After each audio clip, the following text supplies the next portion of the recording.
Today we're talking about trust and what we can do to make it the cornerstone of how we do our business.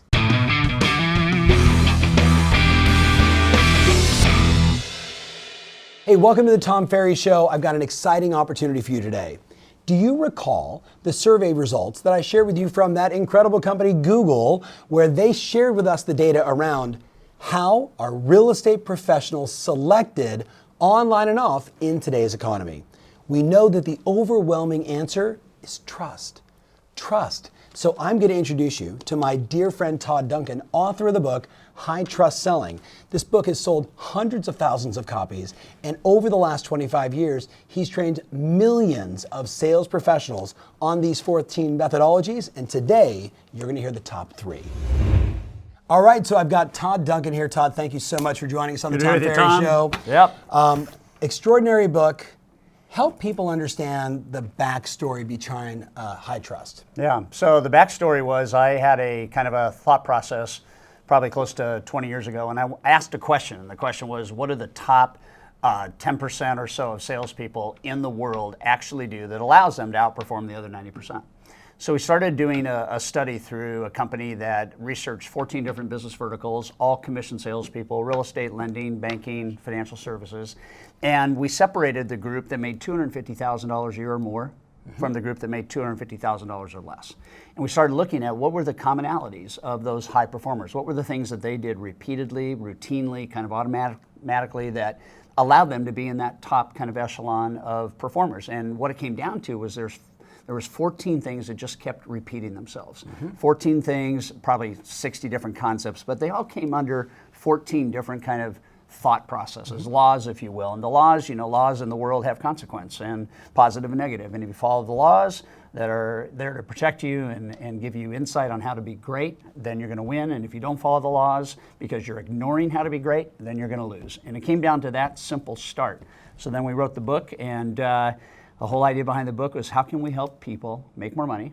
Most commission salespeople love to do that, how to make more money, how to do it in less time, and then how to do it in an environment where you have less stress. And I think that's why it's resonated with so many people around the world that it's now the banner of the company. It's what we're all about. So there's 14 laws, and I know we're going to go through 3 of them today. Where does the trust element come in? The whole thing. I mean, the first law has to do with trusting yourself. If you don't trust yourself in the real estate business, if you don't trust why you're doing what you're doing, if you don't trust your motive, if you don't trust kind of the purity of this is about a relationship, nothing else matters. The other 13 laws, you can throw them to the side of the road because they're just not going to matter. And then when you create a plan, do you trust your plan? If you don't trust your plan, you're not going to execute the plan. Do you trust your skills? If you don't trust your skills and you're not good, you're not going to go out and make the right calls on the right people and nail the business. Trust is everything.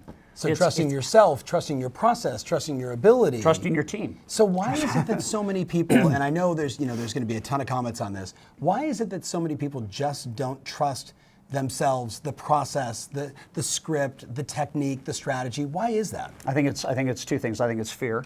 In the commission-based world, there's a lot of pressure to perform. Yeah. And the more you focus on just performing, the less stress you actually create. So we need to mitigate fear by having a purpose. Why am I an agent in the first place? Why am I trying to help sellers sell and buyers buy? Why is that? It's got to be much more than the money.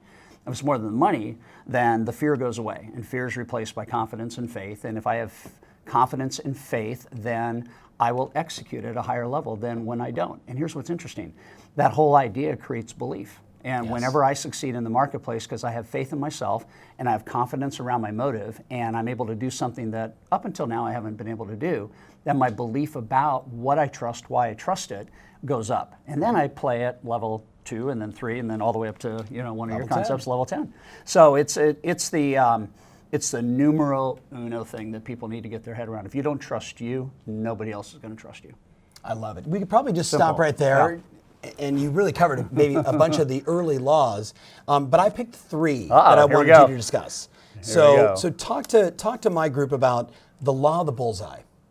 So I think the law of the bullseye is the most profound upfront law as a sales professional. It simply states that if I don't do business with the best prospects, I'm likely to do business with any prospect. Please say that again. If I don't do business with the right prospects, I am likely to do business with any prospect. And I can tell you right now, and you and I could have a private conversation, you'd probably be a little bit embarrassed right now, but about 90% of the people you do business with, you actually might not like. Here's a good test. When you wake up in the morning as a real estate agent, are you in love with every person that you have a contract with? I mean, or do you wake up and you have some of those high maintenance clients? Do you ever say to yourself... You're being very kind when you say high maintenance. I did 3 coaching sessions today with clients that, how are we doing? Well, I've got this listing and this client's this, and oh my God, I've got this buyer, and I can't use the words that they were saying, right? Now, these are unbelievable producers, but they fall into this trap of working with people they don't like. Why is that? Probably because... Better yet, how do they get out of it? So here's the drill. Whatever you don't want, okay, and whatever you don't desire, the more of what you do that is getting what you don't want, the more of what you don't want you're going to get. Yeah. So it takes a little bit of fortitude. There's a little too much common sense in that thought. It's so simple. Yeah. It is so simple. It's the likability factor. If you don't wake up liking the people you do business with, you're not going to serve them the way, you're not going to return phone calls as fast, you're not going to do any of that stuff as quickly. So one of the things that I would say to all of you guys is life's too short to do business with people you don't like. And when you have fewer prospects that are the right prospects, you'll create more value for those prospects because you like them. The psychology of adding value is actually triggered when you like the people that you do business with. And most people don't understand that. So what's the boundary? What's the boundary that you're going to put into your business that says, if in doubt, pass. I don't want to talk myself into loving a high maintenance seller. The money's not worth it. I'd rather devote all my energy to a seller that I like, to a seller that I love, somebody who's going to get behind my brand, somebody who's going to tell the world about me. Clients fall into 4 categories: high profit, high maintenance. The allure is the commission. Low profit, high maintenance, different deal, even more of a problem. High profit, low maintenance, they've got a lot of options, and you got to be on your game to win the people that are high profit, low maintenance, and then the ones that are just starting, the first time home seller, right? They're going to be potentially the low maintenance and low profit. It's not as big a deal, but that person's going to be with you for 15, 20 years. So, man, everything rises and falls on whether you love the client you serve. So that's what bullseye is. Now think about bullseye. If I have 10 sellers and I have a deal each, and that's the outer ring of the bullseye, the dartboard, if you will, do I really want to have 10 different clients giving me 10 transactions, or do I want to laser in on one that might be able to give me 10? And that's the only goal. The goal of the law of the bullseye is just start to narrow your focus on fewer of the best people to help you win in the marketplace differently. We're talking about for referral opportunities. We're talking about just people you want to do business with. There are no referral opportunities with people that are high maintenance. They don't like you and you don't like them, so you're not going to get any referrals. It's like discounters only refer discounters. Yeah. Hey, my friend also wants that same deal that you hated that we did together, and they want to work with you as well. Right. Like, we know we got to be mindful of that. So wrapping up this one and going to the second law, I want to know from their standpoint, should they be asking a few more qualifying questions? Should they be trusting their gut? How do they determine, if this person is going to be that proverbial tough client or maybe not worth it client? Because they're all kind of tough. I think it gets down to a simple idea, and that the idea is chemistry. Yeah. If you and I don't connect, I'm not going to take care of you the way I should, and you're not going to enjoy being served by me. Yeah. So chemistry is where it's at. So whatever that pre-qualifying conversation is, whatever that initial 5 or 10 minutes of analysis is, man, if there's a doubt, go deeper. Yeah. Don't ditch them, but go deeper. What I'm finding is most agents are too about promotion and not enough about emotion.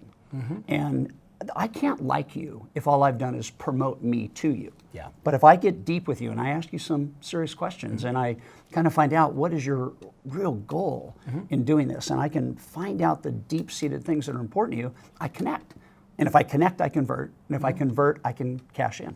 We talked about this on a Tom Ferry show where we did, remember, value elicitation, which you and I have known forever. What's important to you about? How's that important to you? So that ultimately, because we're connecting on their values, right? Versus just, hey, look at all the things that I do to get home sold. Right? Key distinction. So on trust, there's performance trust and there's relationship trust. You got to be bankable. You got to be able to do the deal. But just doing the deal doesn't win the relationship.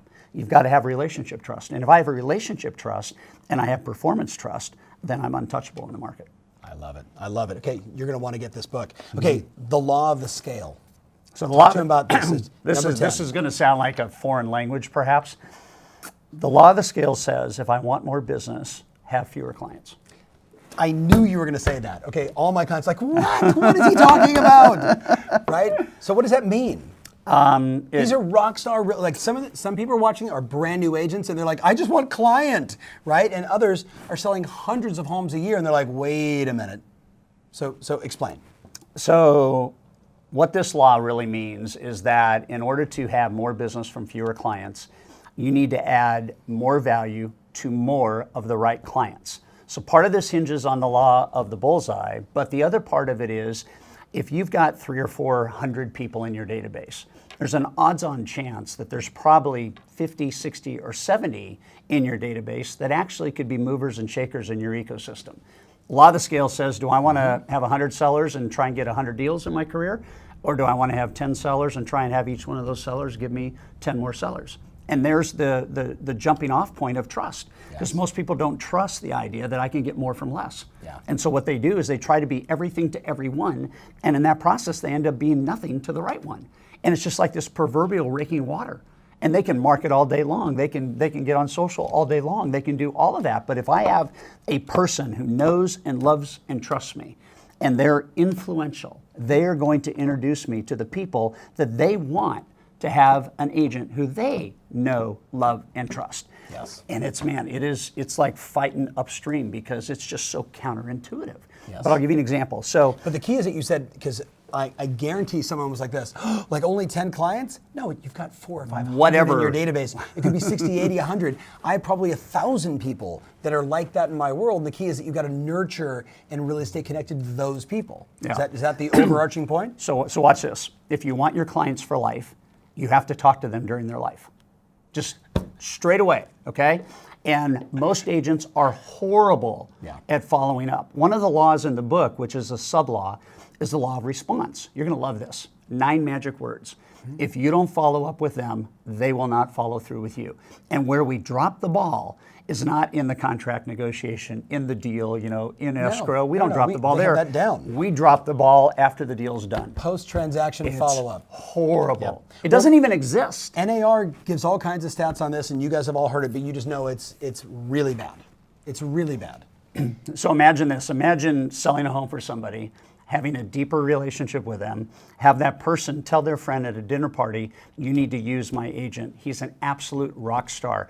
You happen to be the HR director for a Hitachi plant that has 1,700 future buyers and sellers. That's what the law of the scale is. Yeah, I love it. I love Straight it. away. I love it. Okay, Straight so away. let's finish with the last one, which was the encore. The law of the encore. What does that mean? Super straightforward. If you want your clients forever, you have to perform at a level that is just, it's like more. You need the standing out. More. Your listing presentation, your follow-up, your email marketing, everything that you do. It's the applause, right? And so here's what's happening in the world of customer referrals, in the world of choice, in the world of how many agents are there that you're competing against. The bottom line is what the law of the encore does is it keeps people wanting more. And if they want more, they use you more. And if they use you more, they experience more of what they want, which is this whole encore experience. If you think about it, if you think about encore in terms of just activating that, how much of your business is tied to somebody who's already had you perform for them once? And I don't mean perform in that sense, but I mean that like it was 5-star, unquestionable, 5-star, off the chart. Zillow review, Google review, unbelievable experience, documented or not. Here's what's happening. People are evaluating us every single minute we interact. And their experience has to be off the charts because today, if we look at, like, for example, if we look at some of the Google Analytics and we look at, some of the social posts and we look at, Yelp and all that kind of stuff, there are people making decisions without ever talking to an agent based on whether or not half that star is colored in or not. We just did a show on this a couple Did weeks you? ago, guys. 5-star reviews and all the stats around Yeah. it. So, and a review that's 90 days old is no longer valid for people. You've got to have reviews real time. You've got to ask people, have I alleviated your fears? Have I given you, all the value you're looking for? Have I done more than you expected? And by the way, I need to ask you, can you just post a review for me? And or can I send a Facebook friend request to you and tag all your friends? Yeah. I got to do that because it's happening real time right now. There's a consulting company on the lending side called Stratmore. And what they've determined, getting back to one of your stats at the front end of the show, is that consumers are making decisions to use a lender and or an agent based on that relationship of how do they perform as a team. Yes. So the agent has to do a great job. The lender has to do a great job. If those two things come together, I think it's 71% of the consumer decisions are made around that relationship. So it's not so much that. Is that a blog post or something we could hook up on the Tom Ferry Show, Yeah. like on our blogs? Absolutely. Let's make sure we get that done. And then, boy, oh boy, like hot point for everybody here, they need to watch this with their lender. Absolutely. Absolutely. They're all going to know who this guy is, by the way. Yeah. And here's an interesting thought. If you do this the right way, a lender should be promoting you. And you should be promoting that lender. And you guys should be totally in sync so that when you hand off a buyer and when the lender cross-sells you to the buyer, you guys ought to have this all figured out. So the entire, Tony Shea at Zappos says, we must create emotional connection at every stage of the commercial experience. So the agent has a piece, the lender has a piece, all the other affiliates have a piece, but the core connection is right here between the lender The money in the house. Money in the house, yeah. 100%. So encore, people have to go, more, I want to sell again, I want to list again, I want to buy again. But what a great way for you to frame as you're writing your business plan, as you're like reviewing your goals, as you're thinking about a campaign you're about to run. Is this going to create an encore experience, or is this just going to be another direct mail piece I'm sending out? Right? Exactly is that one right. way to sort of frame the way you're looking at it? If there's no point in sending out anything if you don't have the backbone of creating a five-star experience, because all it is noise. Yeah. And there's too much noise in marketing today. Oh, yeah. There's not enough connection. Too much promotion, not enough emotion. You said you got a lot of those little nuggets. So as we wrap this up, if there was just one thing you wanted to say to all the extraordinary people out there watching the TF show, what's the one kind of closing message from Todd Duncan? Probably the closing message that I would give you two. One is, how long have you been waiting for your results? And if it's too long, then the answer is, how do I skill up so I can get my results faster? Hooked onto that is just a gem. Life will give you what you tolerate. Life will give you what you tolerate. So if any part of your business and life is unacceptable, the longer you tolerate it, the more unacceptable it's going to become. So choose greatness, choose trust, choose to differentiate. The stats in America right now on the slide of trust are at the highest level in 13 years. Yes. So Going the wrong direction, in case you're wondering. yeah. So right now, the USP, if you will, has to be high trust. Yes. There's no better way to negotiate in the marketplace than when trust is at level 10. I love it. Hey, thank you so much for watching. I can't wait to read the comments. Todd, thank you. You bet, This was man. Awesome. Good to be with you. Highly recommend getting this Audible or old school book style, right? And do me a favor. Give us some comments. Let us know what you're thinking, and you'll definitely want to share this with a friend or two. So thank you so much for watching. Remember always, your strategy matters, and now more than ever, your ability to really deliver trust in an authentic way, that's what rules. Hey, I'm Tom Ferry, and I want to say welcome to real estate. Now, there's a pretty good chance no one's told you there's an 87% failure rate every 5 years in this business, and there's only two factors. Agents don't have the tools and they don't take the right action. I'm going to invite you to click the link below and get access to the tools so you can win in this business.